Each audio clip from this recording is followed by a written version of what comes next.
नमस्कार। आज हम निराली भाटिया से बात करेंगे कि ये ड्रग कल्चर इतना क्यों बढ़ रहा है और हमारे बच्चे किस ओर जा रहे हैं। निराली Bhatia, why is this so in rise drug culture? Drugs का सीन सालों पहले भी बहुत बड़ा था एंड फिर हमने रेगुलेशंस लाए और अब बदल रहा है। पर जब से हमारे यहाँ पे ये मीडिया में, मूवीज में, आप आज ओटीटी में देखिए, इतना इसे नॉर्मलाइज किया गया है। हर सीरीज में, चाहे वो स्पोर्ट रिलेटेड मूवी हो, चाहे वो एंटरटेनमेंट की हो, रिलेशनशिप की मूवी हो, क्राइम की मूवी हो, हर कंटेंट में आज ड्रग यूज दिखाया जाता है। सो वो जिस हिसाब से साधारण बना दिया है, तो लोगों को उसमें जो डेंजर या बुराई या गंदी चीज होती थी, अब ये वो फील ही नहीं होता है, क्योंकि हम इसे इतना नॉर्मली यूज कर लेते हैं। उस वजह से इसके बारे में बातचीत बढ़ गई है, चर्चा बढ़ गई है एंड हर किसी को ऐसे लगने लगता है कि यार हर कोई कर रहा है तो मैं भी ट्राई क्यों नहीं कर लूं। इस हिसाब से ये इजीली एक्सेप्टेबल चीज हो गई है आज एंड उस वजह से आप देखते हो कि बहुत एक्सेस इजी हो गया। दूसरी चीज ये है कि इसकी अवेलेबिलिटी अब इजी हो गई है इंटरनेट के आते। सो इंटरनेट पे वैसे ही हमें अनोनिमिटी मिलती है। अब इंटरनेट जो हम यूज करते हैं वो तो केवल 10-20% का इंटरनेट है। हमारे यहाँ पे एक डार्क वेब बोला जाता है, जो कि गहरी काली दुनिया है इंटरनेट की। यहाँ पे आप जो सोच सको, जिससे जितने बुरे काम सोच सको, सब आसानी से हो सकते हैं। बिल्कुल। यहाँ पे आप किसी को हायर कर सकते हो, असैसिन को, यानी कॉन्ट्रैक्ट किलिंग के लिए। ड्रग्स इजीली अवेलेबल हो रहे हैं एंड बहुत कुछ हो रहा है। तो ये क्या डार्क वेब पे कोई भी उम्र के बच्चे जाके अवेल कर सकते हैं ड्रग्स ऐसे? अब जिन्हें डार्क वेब के बारे में पता हो, उसे एक्सेस करना हो, वो पता हो, तो वो कर ही लेते हैं। कि बच्चे बाय नेचर एक्सपेरिमेंटल होते हैं। एंड टेक्नोलॉजी एरा में बॉर्न हुए हैं, टेक्नोलॉजी इनके लिए बहुत आसान होती है, तो ये अपना रास्ता निकाल ही लेते हैं। एंड बिकॉज डार्क वेब जैसी जगहों से इजीली अवेलेबल हो जाता है, अनोनिमिटी वहाँ पे थोड़ी सी ज्यादा बनी रहती है, तो लोगों को डर नहीं लगता है कि कभी हम पकड़े जाएंगे या ऐसा कुछ।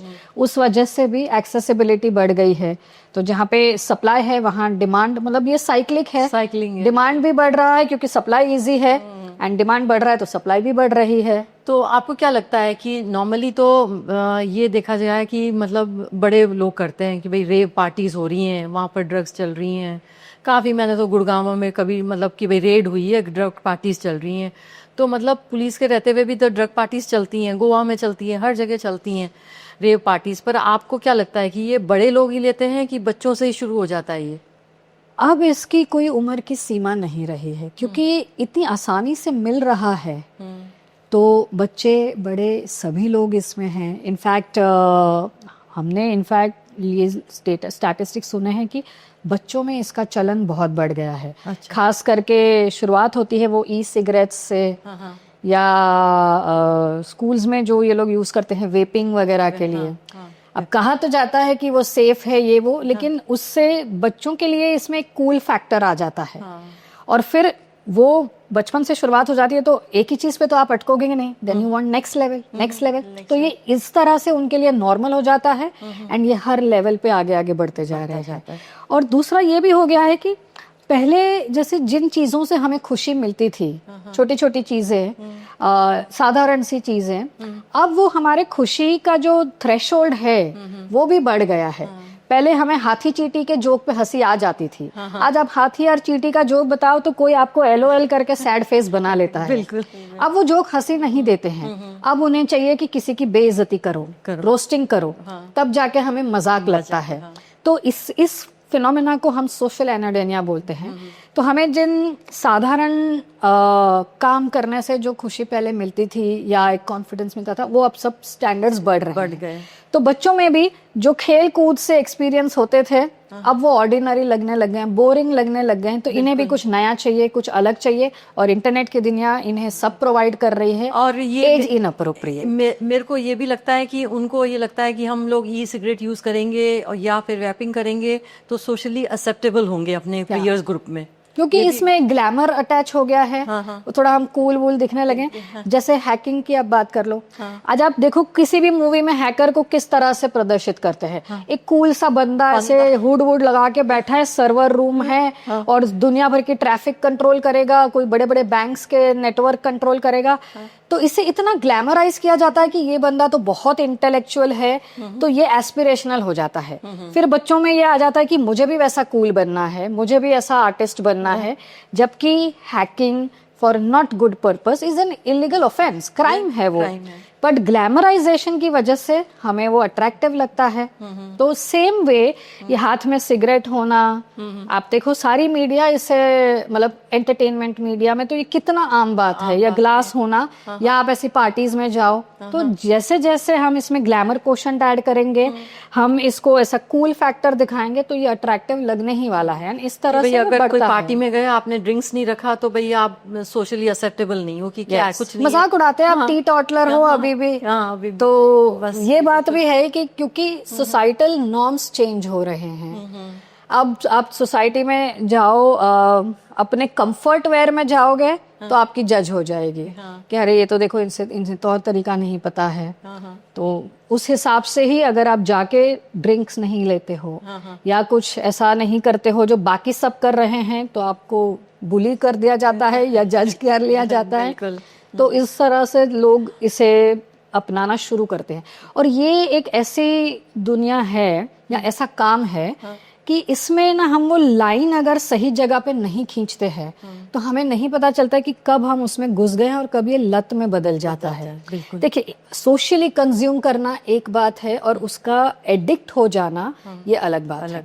लेकिन ये जो जर्नी है कि मैंने सिर्फ एक बार ही ट्राई किया से मैं एडिक्शन में हूँ, ये जर्नी बहुत जल्दी तय हो जाती है और आपको पता ही नहीं चलती है। फिर लत में से वापस आना ये बहुत बड़ा एफर्ट है एंड बहुत इसमें नुकसान है। कोई ड्रग्स की वजह से जैसे कोई क्राइम हुआ हो क्योंकि उसको कोई मेंटल इश्यूज हो गए हों, या कोई ऐसा ड्रग रिलेटेड क्राइम जैसे? बहुत सारे। पहले तो समझते हैं कि ड्रग्स करते क्या हैं। तो ये जो हम ड्रग्स कंज्यूम करते हैं ये हमारे बॉडी में ब्लड केमिकल्स को चेंज करते हैं। ये उन्हें टैम्पर करते हैं। नॉर्मली लोगों को ड्रग्स वगैरह, आप जैसे खास करके पार्टीज में क्यों, कि उन्हें फील गुड करना है। फील गुड कब होता है? All these our emotions, feelings, ये ब्लड केमिकल से रिलेटेड होते हैं। आपने नाम सुने होंगे जैसे सेरोटोनिन है, ऑक्सीटोसिन है, डोपामिन है। तो इन्हें ये हम लोग आर्टिफिशियली इन्हें ऑल्टर कर रहे हैं। तो अब जब आपने वो चख लिया स्टेज की जब एक्स्ट्रा डोपामिन रिलीज होता है तो मुझे कितना अच्छा फील हो रहा है, तो आपको बार बार अच्छा फील करवाना है अपने आप को, तो ये हम इंड्यूस करते हैं। तो इस वजह से हमारा नॉर्मल लेवल ऑफ थिंकिंग जो है वो बदलने लगता है। फिर इस स्टेट ऑफ माइंड में बहुत ज्यादा इम्पल्सिव बिहेवियर हमने देखे हैं। अच्छा। तो ये इम्पल्स कंट्रोल ना होने की वजह से लोग बहुत सारे गैर कानूनी कामों में इंडल्ज हो जाते हैं। कभी रेज में आपस में हाथापाई हो जाती है और इतनी हद तक चली जाती है कि लोग बंदूकें या चाकू निकाल लेते हैं। सेक्सुअल एक्ट्स बिना कंसेंट के, क्योंकि आप अपने इम्पल्स को कंट्रोल नहीं कर पा रहे हो, आपको तभी के तभी ग्रेटिफिकेशन चाहिए, आप उसमें चले जाते हो, वो रेप का कारण हो जाती है। सो बहुत सारे ऐसे इसके ये है। एंड यस, आप किसी भी चीज़ से अगर अपनी बॉडी में कोई केमिकल को चेंज कर रहे हो तो उसका साइड इफेक्ट होने ही वाला है। तो ये हमें इमोशनली बहुत डिपेंडेंट बना देता है जल्दी। वो जो टेम्पररी हाई है उसके पीछे परमानेंटली एक स्लो डैमेज शुरू हो जाता है। बिल्कुल। सो बहुत सारा रिसर्च भी है जो इसे एस्टैब्लिश करता है कि कितने नुकसान हैं इसके और क्या फायदे हैं। आप एक ऐसी काली गुफा में जा रहे हैं जिसका कोई वापसी रास्ता ही नहीं है। बिल्कुल एक्चुअली। एंड अगर रास्ता है भी तो वो रास्ता मुश्किल है। बिल्कुल। निराली, you have must have come across quite case history, crimes हुए हैं ड्रग्स रिलेटेड, या कोई ऐसी केस हिस्ट्री आपके पास आई कि भाई सॉल्व करना डिफिकल्ट हो गया, या किसी को ड्रग्स की वजह से फंसाया गया? बहुत ही आजकल तो ये बहुत सब चल रहा है, तो कुछ ऐसे केस हिस्ट्री बताइए। जी, मेरा इनफैक्ट मेरे करियर का पहला केस, जब मैं सिकेट्री हॉस्पिटल में काम करती थी, तो पहला केस ही ऐसा था, जो विक्टिम छोटी लड़की थी, आई थिंक 23-24 इयर्स की लड़की थी, जिसे ड्रग का ओवरडोज हो गया था एंड वो अनएक्सेप्टेबल एनवायरनमेंट में पाई गई, अबैंडन्ड कहीं पे, अच्छे घर से थी, उसे हॉस्पिटल लाया गया था एंड जब वो होश में आई, जब उनने सारा ड्रग उसमें उसके बॉडी से फ्लश आउट कर दिया, तो काउंसलिंग जब मैं उसी करती थी, तो मैं यही उससे पूछ रही थी कि कैसे तुम इसमें, बच्चे वैसे तो समझदार होते हैं, ऐसे तो नहीं है कि बुद्धू होते हैं कि उन्हें पता ही नहीं है। तो उसकी भी कहानी ऐसे ही थी कि अब उसका जो बॉयफ्रेंड था वो उससे थोड़ा सा उम्र में बड़ा था एंड वो सोशली ये लेता था, वीड वगैरह जैसे। अच्छा। तो अब बॉयफ्रेंड ले रहा है तो तुम साथ हो तो तुम भी सोशली इंडल्ज करोगे, एंड जैसे मैंने कहा कि हमें ये पता ही नहीं चलता कि कब लाइन चेंज हो जाती है एंड वो थोड़ा थोड़ा से कब हम एक्सट्रीम पे चले जाते हैं। इसे भी नहीं पता था कि इतना सारा कैसे हो गया उसके साथ, but this is what happens. And इस चक्कर में साल बर्बाद हो गया पढ़ाई का, क्योंकि जब आप अपने इतना ज़्यादा कंजम्पशन कर लोगे तो आप कैसे कॉन्सेंट्रेट करोगे किसी चीज़ पे, डिल्यूजनल हो जाते हैं, कोई लोग पैरानॉइड तक हो जाते हैं। तो ऐसे भी केसेस हैं जहाँ पे because of over use of drugs, certain drugs, उन्हें हेल्यूसिनेशंस हो रहे हैं, उन्हें आवाज़ें सुनाई दे रही हैं, उन्हें कोई कुछ बोल रहा है, अग्रेशन बढ़ जाता है। So there are lot of such cases which I can go on, but है बहुत सारे डार्क, इसमें कोई ऐसा केस नहीं है जो पॉजिटिवली निकल के आया हो कि अरे देखो। कोई ऐसा किसी में जिसने फ्रेंड ने फंसा दिया हो या किसी ने मतलब ऐसे फंसाने वाले भी बहुत केसेस आते हैं कि जब आप ये सब पार्टीज वगैरह में जाते हो तो कभी किसी के हाथ से कोई ड्रिंक नहीं लेनी चाहिए। हमने इतने सारे उसके केसेस सुने हैं एंड ये मेरे पास भी कुछ एक तो केसेस हैं ऐसे जिन पे मैंने काम किया, जिन्हें उन्हें नहीं पता है कि उन्हें क्या दिया गया है। हाँ, उसमें कुछ डाल के दे देते हैं। बिल्कुल। या फिर कभी ये भी हो जाता है कि जैसे स्कूल के बच्चे जब वेप वगैरह करते हैं तो भरोसे में ले लेते हैं, लेकिन फिर अगर उसमें किसी ने कुछ मिक्स कर दिया तो फिर ये ऐसे फसावट भी हो जाती है। इनफैक्ट अभी तो साइबर वर्ल्ड में तो इस पे स्कैम हो रहा है। सो आपको उस स्कैम में फोन आएगा कि आपके नाम से एक पार्सल या तो आया है अलग देश से या तो जा रहा है अलग देश में, और उस पार्सल में ड्रग्स हैं।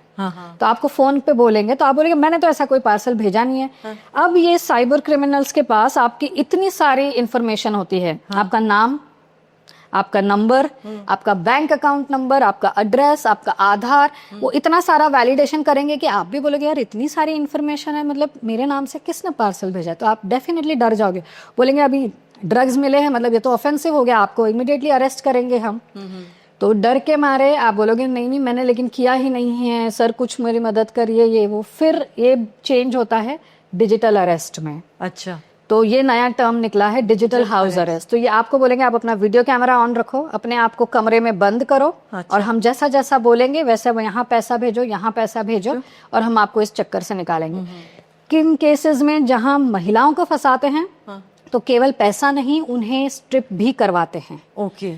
तो इस लेवल तक के अब केसेस हो रहे हैं जिसमें आपका शायद कोई लेना देना ही ना होगा ड्रग्स से, बट आप इस तरह से अगर जानकार नहीं हो तो विक्टिम बन सकते। तो हमेशा याद रखिए कि कभी कोई आपको अगर ऐसे आता है कॉल तो ये स्कैम है, यहाँ डरना नहीं है। बिल्कुल। ये आपको इमोशनली इतना ट्रैप कर लेते हैं कि आपके साथ ये हो जाएगा, आपका नाम पेपर में आ जाएगा, आपका जिंदगी खराब हो जाएगी, आप ड्रग के केस में अंदर जाओगे, ये होगा वो होगा।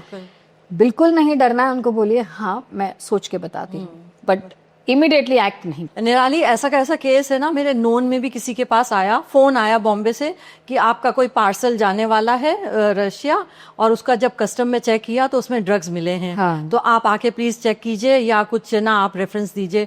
तो वो बंदे ने बोला कि मैं तो बिल्कुल नहीं जानता, कोई भी ना रशिया में जानता हूँ ना मैंने ऐसे कोई पार्सल किया, और मैं रहता दिल्ली हूँ तो मैं ऐसे कुछ कर नहीं सकता।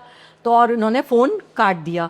फिर उन्होंने किसी और से पूछा कि भाई ऐसे, तो कहते हैं कि आजकल ऐसे फेक कॉल्स बहुत आ रहे हैं फंसाने के लिए। करेक्ट। तो मतलब वो बंदा फिर बच गया, मतलब उससे बट उन्होंने क्या सही किया इसमें, उन्होंने वेरीफाई किया, वेरीफाई। वो खुद नहीं डरे और आगे इन्होंने बहस नहीं की इनसे। बिल्कुल। इसमें नुस्खा यही है कि आप डरिए नहीं, हाँ। और इन लोगों से इस बहस में उलझिए मत, क्योंकि वो लोग ट्रेंड है आपको इमोशनली फंसाने के लिए। और इमिडिएटली किसी से वेरीफाई कर लिए। अगर आपको खुद को नहीं पता है ये स्कैम, हम तो चाहेंगे कि आप ये सारे स्कैम्स से अवेयर रहिए।